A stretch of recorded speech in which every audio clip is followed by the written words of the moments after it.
ಮನೆಯಲ್ಲಿ ಅಕ್ರಮ ಶಸ್ತ್ರಾಸ್ತ್ರ ಸಂಗ್ರಹ ಪ್ರಕರಣಕ್ಕೆ ಸಂಬಂಧಪಟ್ಟಂತೆ ಇಂದು ತಿಮ್ರೋಡಿಗೆ ನಿರೀಕ್ಷಣಾ ಜಾಮೀನು ಸಿಗುತ್ತಾ ಇಲ್ವಾ ಅನ್ನೋದು ಗೊತ್ತಾಗಲಿದೆ. ಕಳೆದ ಅಕ್ಟೋಬರ್ 4ರಂದು ಅರ್ಜಿ ವಿಚಾರಣೆ ನಡೆಸಿದಂತಹ ಕೋರ್ಟ್ ಇಂದಿಗೆ ಆದೇಶವನ್ನು ಕಾಯ್ದಿರಿಸಿದೆ. ಕೆಲವೇ ಹೊತ್ತಿನಲ್ಲಿ ಆದೇಶ ಕೂಡ ಹೊರಬೀಳಲಿದೆ.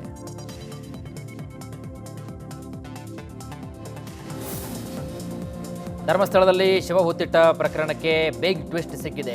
ಎಫ್ಎಸ್ಎಲ್ ತಜ್ಞ ಡಾಕ್ಟರ್ ಮಹಾಬಲಿ ಶೆಟ್ಟಿಗೆ ಜೀವ ಬೆದರಿಕೆ ಇದೆಯಂತೆ. ಈ ಬಗ್ಗೆ ಮಾತನಾಡಿದಂತಹ ಮಹಾಬಲಿ ಶೆಟ್ಟಿ, ನನಗೆ ಗಿರೀಶ್ ಮಟ್ಟನ್ ಅವರಿಂದ ಜೀವ ಬೆದರಿಕೆ ಇದೆ. ನನ್ನ ವಿರುದ್ಧ ಮಟ್ಟನ್ ಅವರ ಸುಳ್ಳು ಹೇಳ್ತಿದ್ದಾರೆ ಎಂದು ಗಂಭೀರ ಆರೋಪವನ್ನು ಮಾಡಿದ್ದಾರೆ.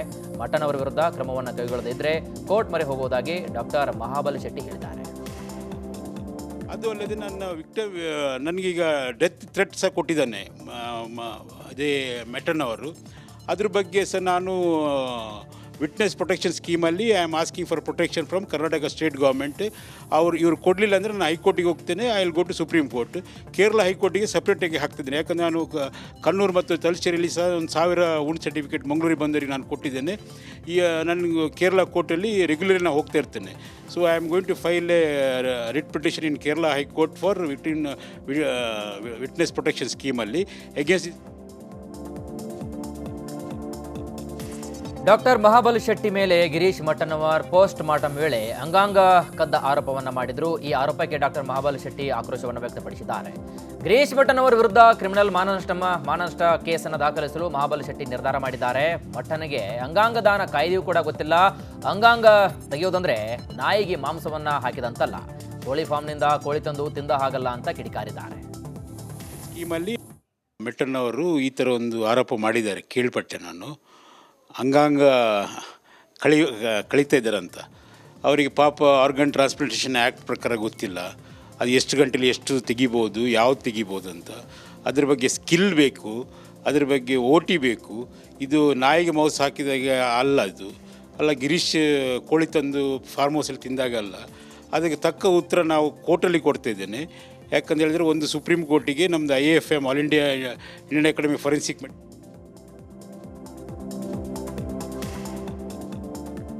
ಮಡಿಕೇರಿ ಸಮೀಪದ ಕಾಟಕೇರಿ ಗ್ರಾಮದಲ್ಲಿರುವಂತಹ ಹರ್ಮಂದಿರ್ ಆಶ್ರಮ ಶಾಲೆಯಲ್ಲಿ ಭೀಕರ ಅಗ್ನಿ ದುರಂತ ಸಂಭವಿಸಿದೆ. ಈ ಹೃದಯ ವಿದ್ರಾವಕ ಘಟನೆಯಲ್ಲಿ 2ನೇ ತರಗತಿಯ ವಿದ್ಯಾರ್ಥಿ ಒಬ್ಬ ಸಜೀವವಾಗಿ ದಹನವಾಗಿದ್ದಾನೆ. ಚಟ್ಟಿಮಾನಿ ನಿವಾಸಿಗಳಂತಹ ಅನಿಲ್ ಕುಮಾರ್ ಮತ್ತು ತ್ರಿವೇಣಿ ದಂಪತಿಯ 7 ವರ್ಷದ ಮಗ ಪುಷ್ಪಕ್ ಮೃತಪಟ್ಟ ಬಾಲಕನಾಗಿದ್ದಾನೆ. ಮುಂಜಾನೆ 3 ಗಂಟೆಯ ವೇಳೆಗೆ ಶಾಲಾ ಕಟ್ಟಡದಲ್ಲಿ ಆಕಸ್ಮಿಕವಾಗಿ ಬೆಂಕಿ ಕಾಣಿಸಿಕೊಂಡಿದ್ದು, ದಟ್ಟ ಹೊಗೆ ಮತ್ತು ಬೆಂಕಿಯ ಕೆನ್ನಾಲಿಗೆ ಆವರಿಸಿದಂತೆ ಶಾಲೆಯಲ್ಲಿದ್ದಂತಹ ಇತರ 29 ವಿದ್ಯಾರ್ಥಿಗಳು ಸಮಯ ಪ್ರಜ್ಞೆಯಿಂದ ಹೊರಗೆ ಓಡಿ ಪ್ರಾಣವನ್ನು ಉಳಿಸಿಕೊಂಡಿದ್ದಾರೆ. ಆದರೆ ನಿದ್ದೆಯಲ್ಲಿದ್ದಂತಹ ಪುಷ್ಪಕ್ ಕೋಣೆಯೊಳಗೆ ಸಿಲುಕಿಕೊಂಡಿದ್ದರಿಂದ ಬೆಂಕಿಗೆ ಆಹುತಿಯಾಗಿದ್ದಾನೆ.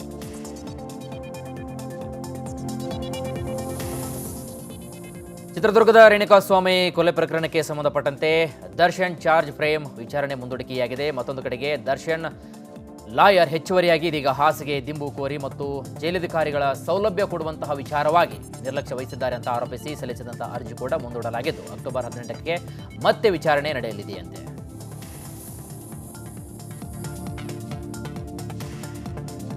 ಜಾಲಿವುಡ್ ಸ್ಟುಡಿಯೋಗೆ ನೋಟಿಸ್ ನೀಡಿದ ಹಿನ್ನೆಲೆ ಇದೀಗ ವೆಲ್ ಸ್ಟುಡಿಯೋ ಎಂಟರ್ಟೈನ್ಮೆಂಟ್ ನೋಟಿಸ್ ಪ್ರಶ್ನಿಸಿದ ಅರ್ಜಿ ಕೂಡ ಮುಂದೂಡಿಕೆಯಾಗಿದೆ. ಈ ಮೂಲಕ ಬಿಗ್ ಬಾಸ್ ಕಾರ್ಯಕ್ರಮಕ್ಕೆ ತಾತ್ಕಾಲಿಕ ರಿಲೀಫ್ ಸಿಕ್ಕಿದೆ.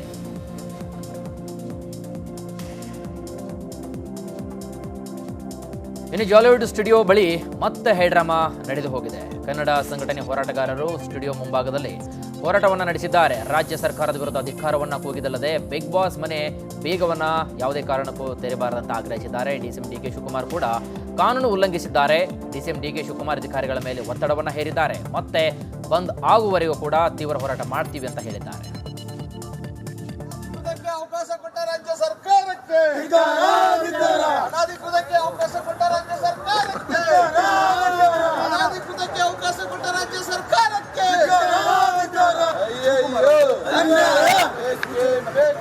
ನ್ಯಾಯ ಬೇಕು, ನ್ಯಾಯ ಬೇಕು. ಕನ್ನಡ ಪರ ಹೋರಾಟಕ್ಕೆ ಜಯವಾಗಲಿ, ಜಯವಾಗಲಿ. ಕನ್ನಡ ಪರ ಹೋರಾಟಕ್ಕೆ ಜಯವಾಗಲಿ, ಜಯವಾಗಲಿ. ಅನಾಧಿಕೃತಕ್ಕೆ ಅವಕಾಶ ಕೊಟ್ಟ ರಾಜ್ಯ ಸರ್ಕಾರಕ್ಕೆ ಅನಾಧಿಕೃತಕ್ಕೆ ಅವಕಾಶ. ಕತ್ತಿ ಜಾರಕಿಹೊಳಿ ಫ್ಯಾಮಿಲಿ ಫೈಟ್ ಮಧ್ಯೆ ಇದೀಗ ಮತ್ತೊಂದು ಪ್ರತಿಷ್ಠಿತ ಕುಟುಂಬ DCC ಬ್ಯಾಂಕ್ ಅಖಾಡಕ್ಕೆ ಎಂಟ್ರಿ ಕೊಟ್ಟಿದೆ. ಮಾಜಿ ಸಚಿವ ಪ್ರಕಾಶ್ ಹುಕ್ಕೇರಿ ಪುತ್ರ ಗಣೇಶ್ ಹುಕ್ಕೇರಿ ಚಿಕ್ಕೋಡಿ ತಾಲೂಕಿನಿಂದ ಡಿಸಿಸಿ ಬ್ಯಾಂಕ್ ನಿರ್ದೇಶಕ ಸ್ಥಾನಕ್ಕೆ ಸ್ಪರ್ಧಿಸಲು ಮುಂದಾಗಿದ್ದು ನಾಮಪತ್ರವನ್ನು ಸಲ್ಲಿಸಿದ್ದಾರೆ. ಶಾಸಕ ಗಣೇಶ್ ಹುಕ್ಕೇರಿ ಸ್ಪರ್ಧೆಯಿಂದ ಡಿಸಿಸಿ ಬ್ಯಾಂಕ್ ಚುನಾವಣೆ ಕಣ ಇದೀಗ ಮತ್ತಷ್ಟು ಕುತೂಹಲವನ್ನು ಮೂಡಿಸಿದೆ. ಟೋಲ್ ವಿರೋಧಿ ಹೋರಾಟ ಸಮಿತಿ ಅವೈಜ್ಞಾನಿಕ ಟೋಲ್ ಗೇಟ್ ವಿರೋಧಿಸಿ ಶಿಕಾರಿಪುರ ಬಂದ್ ಮಾಡಿದೆ. ಶಿವಮೊಗ್ಗ ಶಿಕಾರಿಪುರ ಹುಬ್ಬಳ್ಳಿ ರಸ್ತೆಯಲ್ಲಿ ನಿರ್ಮಾಣ ಆಗಿರುವಂತಹ ಟೋಲ್ ತೆರಿಗೆ ಸಂಗ್ರಹದ ವಿರುದ್ಧ ಹೋರಾಟವನ್ನು ನಡೆಸ್ತಾ ಇದೆ. ಶಿಕಾರಿಪುರದ ಕಣಿವೆ ಮನೆ ಮತ್ತು ಹಾಗೂ ಸವಳಂಗ ಬಳಿ 2 ಟೋಲ್ ನಿರ್ಮಾಣವಾಗಿದ್ದು 40 ಕಿಲೋಮೀಟರ್ ವ್ಯಾಪ್ತಿಯಲ್ಲಿ 2 ಟೋಲನ್ನು ನಿರ್ಮಿಸಿ ತೆರಿಗೆಯನ್ನು ಸಂಗ್ರಹಿಸುವುದನ್ನು ಖಂಡಿಸಿ ಪ್ರತಿಭಟನೆ ಮಾಡಲಾಗ್ತಾ ಇದೆ. ಶಿಕಾರಿಪುರ ಬಂದ್ಗೆ ಜಿಲ್ಲಾ ಬಿಜೆಪಿ ಬೆಂಬಲವನ್ನು ಸೂಚಿಸಿದೆ.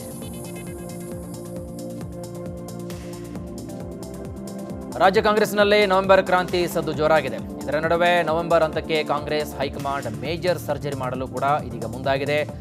ಈಗ ಸಂಪುಟದಲ್ಲಿ 15 ಸಚಿವರಿಗೆ ಕೊಡೋದು ಕೂಡ ಫಿಕ್ಸ್ ಎನ್ನಲಾಗ್ತಾ ಇದೆ. ಈಗಾಗಲೇ ಸಚಿವರ ವಿರುದ್ಧ ಶಾಸಕರು ಅಸಮಾಧಾನವನ್ನು ವ್ಯಕ್ತಪಡಿಸಿದ್ದು ಹೈಕಮಾಂಡ್ ಅಂಗಳಕ್ಕೂ ಕೂಡ ಆಕ್ರೋಶದ ಕಾವು ತಟ್ಟಿದೆ. ಆದ್ದರಿಂದ ಬಿಹಾರ ಚುನಾವಣೆ ಬಳಿಕ ಸಂಪುಟ ಪುನರ್ರಚನೆಯಾಗುವ ಸಾಧ್ಯತೆ ಕೂಡ ಇದ್ದು ಈ ಬಾರಿ ಹೊಸಬರಿಗೆ ಮಂತ್ರಿ ಭಾಗ್ಯ ಸಿಗುವುದು ಪಕ್ಕಾ ಅಂತ ಹೇಳಲಾಗ್ತಾ ಇದೆ.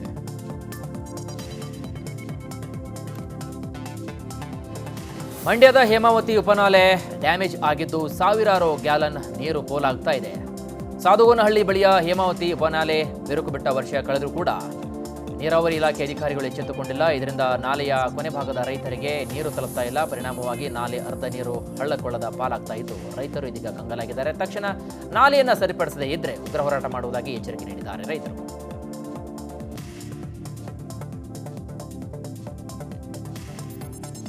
ಅಪಘಾತದ ವೇಳೆ ಸರಿಯಾದಂತಹ ಸಮಯಕ್ಕೆ ಆಂಬ್ಯುಲೆನ್ಸ್ ಸಿಗದೆ ಮಹಿಳೆಯವರು ಮೃತಪಟ್ಟಿರುವಂತಹ ಘಟನೆ ಹಾವೇರಿ ತಾಲೂಕಿನ ಕೋಡಬಾಳ ರಸ್ತೆಯಲ್ಲಿ ನಡೆದು ಹೋಗಿದೆ. ಬೆಳವಗಿಗೆ ಹೋಗುವಂತಹ ರಸ್ತೆಯಲ್ಲಿ ಈ ಘಟನೆ ನಡೆದು ಹೋಗಿದೆ. ಬೈಕ್ ಸ್ಕಿಡ್ ಆಗಿ ಬಿದ್ದು ಮಹಿಳೆಯ ತಲೆಗೆ ಗಂಭೀರ ಗಾಯವಾಗಿತ್ತು. ಮಹಿಳೆಯನ್ನ ಜಿಲ್ಲಾಸ್ಪತ್ರೆಯ ವೈದ್ಯರು ಹುಬ್ಬಳ್ಳಿಯ ಆಸ್ಪತ್ರೆಗೆ ರೆಫರ್ ಕೂಡ ಮಾಡಿದ್ರು. ಆದರೆ ಹುಬ್ಬಳ್ಳಿಗೆ ಹೋಗಲು ಆಂಬ್ಯುಲೆನ್ಸ್ ಸಿಗದೆ ಮಹಿಳೆ ಮೃತಪಟ್ಟಿದ್ದಾರೆ. ಇನ್ನು ಮೃತಪಟ್ಟಂತಹ ಮಹಿಳೆ ಕುಟುಂಬಸ್ಥರು ಸರ್ಕಾರದ ವಿರುದ್ಧ ಆಕ್ರೋಶವನ್ನು ಹೊರಹಾಕಿದ್ದಾರೆ. ಜನರ ಸಮಸ್ಯೆಯನ್ನು ಆಲಿಸಲು ಮನೆ ಮನೆಗೆ ಶಾಸಕರು ಎಂಬ ವಿನೂತನ ಕಾರ್ಯವನ್ನು ನಡೆಸಲಾಗ್ತಾ ಇದೆ. ಈ ಹಿನ್ನೆಲೆಯಲ್ಲಿ ವಿಜಯನಗರ ಜಿಲ್ಲೆ ಕೂಡ್ಲಿಗಿ ಕ್ಷೇತ್ರದ ಶಾಸಕ ಡಾಕ್ಟರ್ NT ಶ್ರೀನಿವಾಸ್ ವಿನೂತನ ಒಂದು ಕಾರ್ಯವನ್ನು ಮಾಡ್ತಾ ಇದ್ದಾರೆ. ಕೂಡ್ಲಿಗಿ ತಾಲೂಕಿನ ಸೂಲದಹಳ್ಳಿ ಗ್ರಾಮದಲ್ಲಿ ಮನೆ ಬಾಗಿಲಿಗೆ ತೆರಳಿ ಅಹವಾಲುವನ್ನು ಸ್ವೀಕರಿಸಿದ್ದಾರೆ. ಜೊತೆಗೆ ಸೂಲದಹಳ್ಳಿಯಲ್ಲಿ 5 ಕೋಟಿ ವೆಚ್ಚದಲ್ಲಿ ವಿವಿಧ ಕಾಮಗಾರಿಗಳಿಗೆ ಚಾಲನೆ ಕೂಡ ನೀಡಿದ್ದಾರೆ.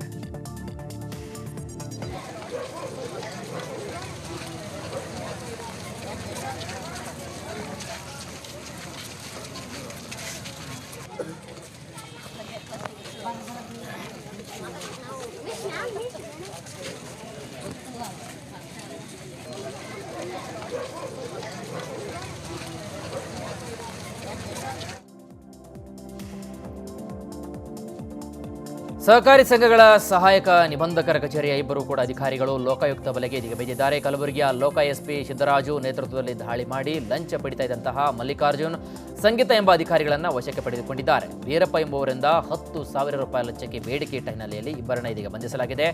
ಇಬ್ಬರು ಅಧಿಕಾರಿಗಳನ್ನು ವಶಕ್ಕೆ ಪಡೆದು ಇದೀಗ ವಿಚಾರಣೆಯನ್ನು ನಡೆಸಲಾಗ್ತಾ ಇದೆ.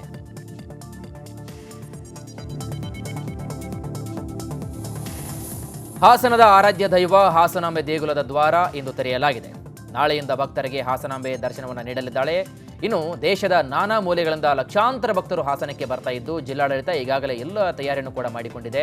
ಮೊದಲ ದಿನ ಸಾರ್ವಜನಿಕ ಭಕ್ತರಿಗೆ ದರ್ಶನ ಒಂದು ಅವಕಾಶ ಇರುವುದಿಲ್ಲ. ಈ ವರ್ಷ ಅಕ್ಟೋಬರ್ 9ರಿಂದ ಅಕ್ಟೋಬರ್ 23ರವರೆಗೆ ಒಟ್ಟು 15 ದಿನಗಳ ಕಾಲ ಹಾಸನಾಂಬೆ ದೇಗುಲದ ಬಾಗಿಲು ತೆರೆದಿರುತ್ತೆ. ಅದರಲ್ಲಿ ಮೊದಲ ಮತ್ತು ಕೊನೆಯ ದಿನವನ್ನು ಹೊರತುಪಡಿಸಿ ಉಳಿದ 13 ದಿನಗಳ ಕಾಲ ಭಕ್ತರಿಗೆ ದರ್ಶನಕ್ಕೆ ಅವಕಾಶ ಕಲ್ಪಿಸಲಾಗಿದೆ. ಈ ಬಾರಿ ವಿಶೇಷವಾಗಿ ನೇರ ದರ್ಶನ ಪಡೆಯಲು ಇಚ್ಛಿಸುವಂತಹ ಭಕ್ತರಿಗೆ 1,000 ರೂಪಾಯಿ ಹಾಗೂ 300 ರೂಪಾಯಿ ಟಿಕೆಟ್ ವ್ಯವಸ್ಥೆಯನ್ನು ಮಾಡಲಾಗಿದೆ. ಈ ಟಿಕೆಟ್ಗಳನ್ನು ದೇಗುಲದ ಸಮೀಪದ ಕೌಂಟರ್ಗಳಲ್ಲಿ ಮತ್ತು ಆನ್ಲೈನ್ ಮೂಲಕ ಕೂಡ ಪಡೆದುಕೊಳ್ಳಬಹುದಾಗಿದೆ.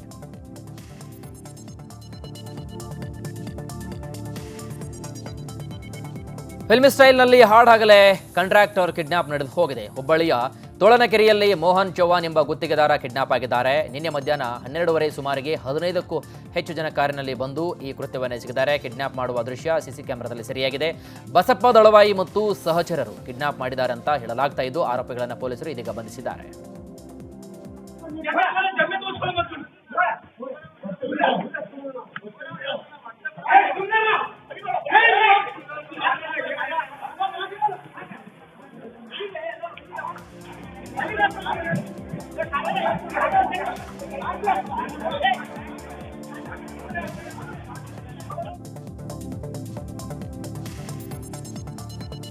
ಚಿಕ್ಕಮಗಳೂರು ಜಿಲ್ಲೆಯ ಮುತ್ತೋಡಿ ಭದ್ರಾ ಹುಲಿ ಸಂರಕ್ಷಿತಾರಣ್ಯದಲ್ಲಿ ದೈತ್ಯ ಸಲಗ ಕಾಣಿಸಿಕೊಂಡಿದೆ. ಸಫಾರಿ ತೆರಳಿದಂತಹ ಪ್ರವಾಸಿಗರಿಗೆ ಮಿಸ್ಟರಿ ಮುತ್ತೋಡಿ ಎಂಬ ಹೆಸರಿನ ಆನೆ ದರ್ಶನ ನೀಡಿದೆ. ಅತಿ ಉದ್ದವಾದಂತಹ ದಂತವಿರೋ ಈ ಆನೆ ಅಪರೂಪಕ್ಕೊಮ್ಮೆ ಕಾಣಿಸ್ತಾ ಇದೆ ಅಂತೆ.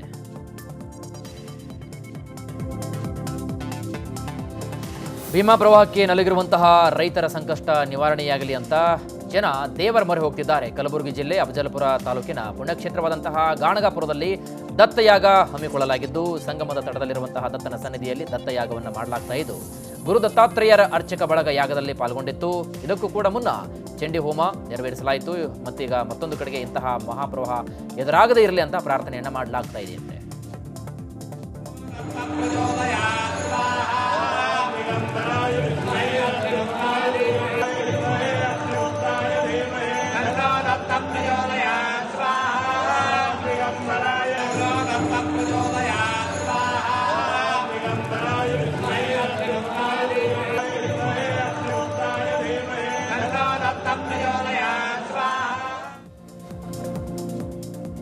ದಾವಣಗೆರೆಯಲ್ಲಿ ಮಳೆಯಬ್ಬರ ಜೋರಾಗಿದ್ದು, ಕಳೆದ ರಾತ್ರಿ ಸುರಿದ ಮಳೆಗೆ ಕೆರೆ ಕಟ್ಟೆಗಳು ತುಂಬಿ ಹರಿತಾ ಇವೆ. ಜಗಳೂರು ತಾಲೂಕಿನ ಭರಮಸಮುದ್ರ ಕೆರೆ ತುಂಬಿ ಕೋಡಿ ಬಿದ್ದಿದೆ. ಇದೀಗ ಕೆರೆ ಕೋಡಿ ಬಿದ್ದ ಪರಿಣಾಮ ತಿಮ್ಲಾಪುರ ಗ್ರಾಮದ ರಸ್ತೆ ಕೊಚ್ಚಿಕೊಂಡು ಹೋಗಿ ರಸ್ತೆ ಸಂಪರ್ಕ ಕಡಿತವಾಗಿದೆ. ಹರಪನಹಳ್ಳಿ ತಾಲೂಕಿನ ಕುರೇಮಾಗನಹಳ್ಳಿ ಚೆಕ್ ಡ್ಯಾಂ ಕೂಡ ಭರ್ತಿಯಾಗಿದೆ. ಪರಿಣಾಮ ಅಡಿಕೆ ತೋಟಗಳಿಗೆ ನೀರು ನುಗ್ಗಿದೆ. ಇತ್ತ ಈರುಳ್ಳಿ ಬೆಳೆ ಕಟಾವು ಮಾಡಿದ್ದರಿಂದ ಈರುಳ್ಳಿ ಬೆಳೆದಂತಹ ರೈತರಿಗೆ ಇದೀಗ ಆತಂಕ ಶುರುವಾಗಿದೆ.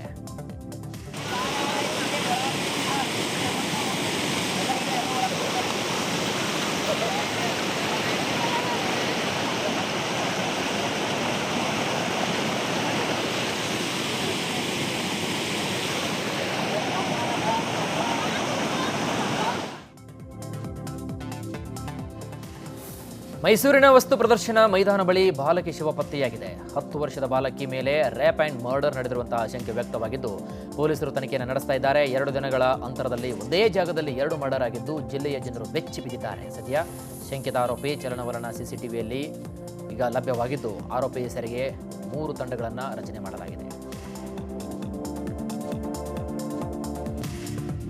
ರಾಜ್ಯಾದ್ಯಂತ ಜಾತಿ ಗಣತಿ ಭರದಿಂದ ಸಾಗ್ತಾ ಇದೆ. ಇದರ ಬೆನ್ನಲ್ಲೇ ಕುರುಬ ಸಮುದಾಯವನ್ನ ಎಸ್ಟಿಗೆ ಸೇರಿಸಬೇಕು ಅನ್ನೋ ಕೂಗು ಕೂಡ ಕೇಳಿ ಬರ್ತಾ ಇದೆ. ಈ ಬಗ್ಗೆ ಕಾಗಿನೆಲೆಯ ಕನಕಗುರು ಪೀಠದ ಶ್ರೀ ನಿರಂಜನಾನಂದಪುರಿ ಸ್ವಾಮೀಜಿ ಪ್ರತಿಕ್ರಿಯೆ ನೀಡಿದ್ದಾರೆ.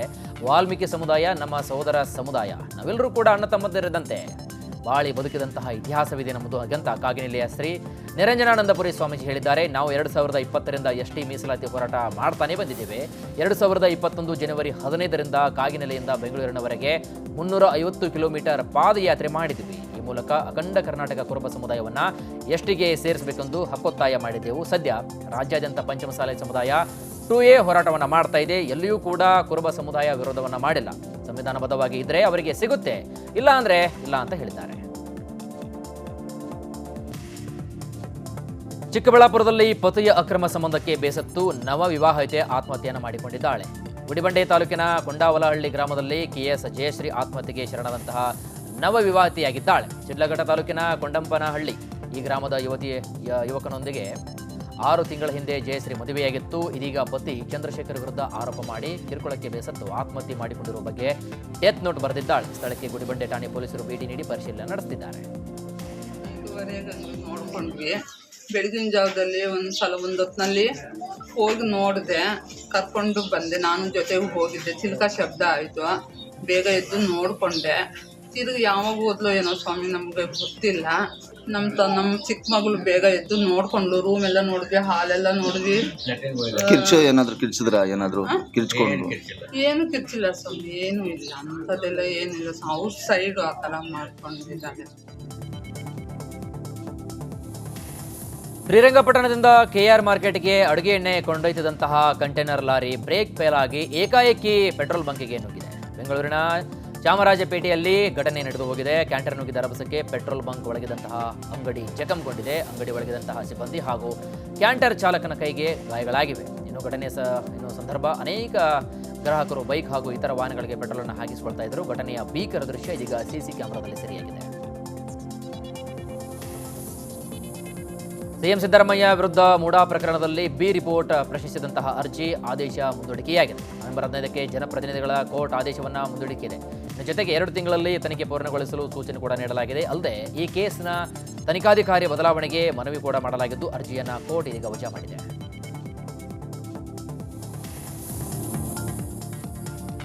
ಸುಪ್ರೀಂ ಕೋರ್ಟ್ ಸಿಜೆಐ ಮೇಲೆ ಹಲ್ಲೆಗೆ ಯತ್ನಿಸಿದಂತಹ ವಕೀಲ ರಾಜೇಶ್ ಕಿಶೋರ್ ಮೇಲೆ ಬೆಂಗಳೂರಿನಲ್ಲಿ ಎಫ್ಐಆರ್ ದಾಖಲಾಗಿದೆ. ಬೆಂಗಳೂರಿನ ವಿಧಾನಸೌಧದ ಠಾಣೆಯಲ್ಲಿ ವಕೀಲ ಭಕ್ತವತ್ಸಲ ಎಂಬುವರು ನೀಡಿರುವಂತಹ ದೂರಿನ ಮೇರೆಗೆ ಬಿಎನ್ಎಸ್ 132, 133ರ ಕಾಯ್ದೆ ಅಡಿ ಪ್ರಕರಣ ದಾಖಲು ಮಾಡಲಾಗಿದೆ.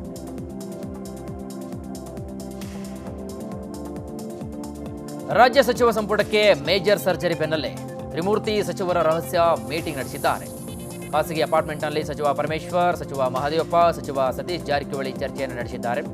ಸಿಎಂ ಸಿದ್ದರಾಮಯ್ಯ ಹೈಕಮಾಂಡ್ ಭೇಟಿಗೆ ಮನವಿ ಮಾಡಿದಂತಹ ಬೆನ್ನಲ್ಲೇ ಸಭೆ ನಡೆದರೂ ಕೂಡ ಕುತೂಹಲವನ್ನು ಕೆರಳಿಸಿದೆ.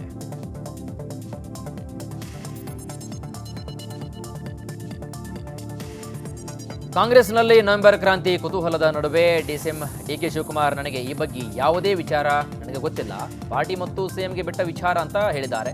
ನನ್ನನ್ನು ಕರೆದು ಮಾತನಾಡಿದರೆ ನಾನು ಏನು ಸಲಹೆಯನ್ನು ಕೊಡಬೇಕು ಕೊಡ್ತೀನಿ ಅಂತ ಹೇಳಿದ್ದಾರೆ. ಇನ್ನು ಸೋಮವಾರ ಸಚಿವರಿಗೆ ಸಿಎಂ ಡಿನ್ನರ್ ಆಯೋಜನೆಯನ್ನ ವಿಚಾರವಾಗಿ ಕೂಡ ಪ್ರತಿಕ್ರಿಯೆ ನೀಡಿರುವಂತಹ ಡಿಸಿಎಂ ಡಿಕೆ ಶಿವಕುಮಾರ್ ಅವರು ಡಿನ್ನರ್ ಮಾಡೋದರಲ್ಲಿ ತಪ್ಪು ಏನಿದೆ ಅಂತ ಹೇಳಿದ್ದಾರೆ.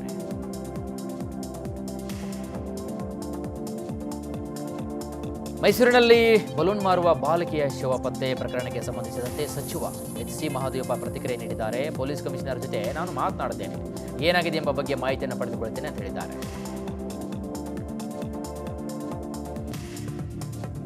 ಜಾಲಿವುಡ್ ಸ್ಟುಡಿಯೋ ಮುಂದೆ ಪ್ರತಿಭಟನೆ ಕಾವೇರಿದೆ. ಜಾಲಿವುಡ್ ಗೇಟ್ ಓಪನ್ಗೆ ಅನುಮತಿ ನೀಡಿದ್ದಕ್ಕೆ ಕನ್ನಡ ಪರ ಸಂಘಟನೆ ಹೋರಾಟಗಾರರು ವಿರೋಧ ವ್ಯಕ್ತಪಡಿಸಿದ್ದಾರೆ. ಅಲ್ಲದೆ ಗೇಟ್ ಮೇಲೇರಿ ಸ್ಟುಡಿಯೋ ಒಳಗೆ ಮಹಿಳಾ ಕಾರ್ಯಕರ್ತರು ಇದೀಗ ನುಗ್ಗಿದ್ದಾರೆ. ಇದೇ ವೇಳೆ ಹೋರಾಟಗಾರರು ಭದ್ರತಾ ಸಿಬ್ಬಂದಿ ನಡುವೆ ವಾಕ್ ಸಮರ ನಡೆದು ಹೋಗಿದೆ.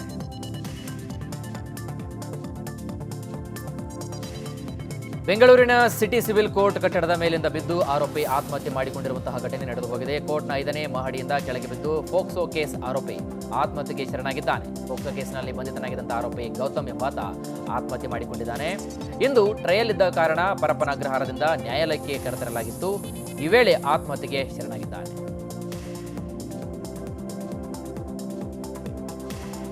ಕಾಂಗ್ರೆಸ್ನಲ್ಲಿ ಸಂಪುಟ ಸರ್ಜರಿ ಸದ್ದು ಜೋರಾಗಿದೆ. ಮತ್ತೊಂದು ಕಡೆಗೆ ಆಕಾಂಕ್ಷಿಗಳ ಸಂಖ್ಯೆ ಕೂಡ ಹೆಚ್ಚಾಗ್ತಾನೆ ಇದೆ. ನಾನು ಸಚಿವ ಸ್ಥಾನದ ಆಕಾಂಕ್ಷಿ ಅಂತ ಕೋನರೆಡ್ಡಿ ಹೇಳಿದ್ದಾರೆ. ನಾನು ಈ ವಿಚಾರ ಹಿಂದೆನೂ ಕೂಡ ಹೇಳಿದ್ದೆ, ಸಚಿವರನ್ನಾಗಿ ಮಾಡೋದು ಕೂಡ ಹೈಕಮಾಂಡ್ಗೆ ಬಿಟ್ಟಿದ್ದು ಅಂತ ಕೊಪ್ಪಳದಲ್ಲಿ ಶಾಸಕ ಎನ್ಎಚ್ ಕೋನರೆಡ್ಡಿ ಹೇಳಿದ್ದಾರೆ.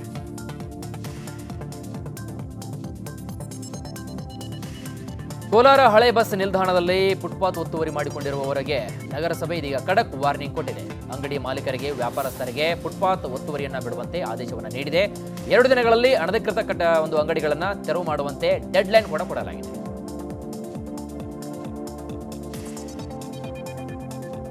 ವಿಜಯಪುರದಲ್ಲಿ ಮಳೆಯಬ್ಬರ ಒಂದಡಿಯಾದರೆ ಮತ್ತೊಂದು ಕಡೆಗೆ ಪ್ರವಾಹದ ಎಫೆಕ್ಟ್ನಿಂದಾಗಿ ಐತಿಹಾಸಿಕ ಸೇತುವೆ ಅಳಿವಿನ ಅಂಚಿಗೆ ತಲುಪಿದೆ. ವಿಜಯಪುರ ಕಲಬುರಗಿ ಸಂಪರ್ಕಿಸುವಂತಹ ದೇವಣಗಾಂವ್ ಐತಿಹಾಸಿಕ ಸೇತುವೆ ಅಳಿವಿನಂಚಿನಲ್ಲದೆ 65 ವರ್ಷಗಳ ಹಳೆಯ ಸೇತುವೆ ಇದಾಗಿದ್ದು 1963ರಲ್ಲಿ ನಿರ್ಮಾಣ ಮಾಡಲಾಗಿತ್ತು. ಭೀಮಾ ನದಿಯ ಪ್ರವಾಹ ಹಾಗೂ ಮಳೆಯಿಂದಾಗಿ ಈ ಸೇತುವೆ ಇದೀಗ ಅಪಾಯದ ಅಂಚಿಗೆ ತಲುಪಿದೆ.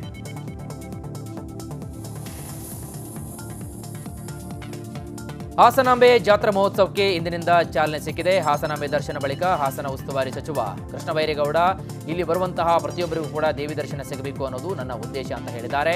ನಾಳೆಯಿಂದ ಸಾರ್ವಜನಿಕ ದರ್ಶನ ವ್ಯವಸ್ಥೆ ಇದೆ. ನನ್ನ ಕ್ಷೇತ್ರದ ಮತದಾರರೇ ನಮಗೆ ಪಾಸ್ ಕೊಟ್ಟಿಲ್ಲ ಅಂತ ಅಸಮಾಧಾನಗೊಂಡಿದ್ದಾರೆ. ಅದಕ್ಕೆ ನಾನೇ ಒಂದು ಮಾರ್ಗವನ್ನು ಕಂಡು ಹಿಡಿದಿದ್ದೇನೆ. ನನ್ನ ಕ್ಷೇತ್ರದ ಜನಕ್ಕೆ ನಾನೇ 5 ಲಕ್ಷ ಹಣ ನೀಡಿ ಟಿಕೆಟ್ ಖರೀದಿಸಿದ್ದೇನೆ ಅಂತ ಹೇಳಿದ್ದಾರೆ.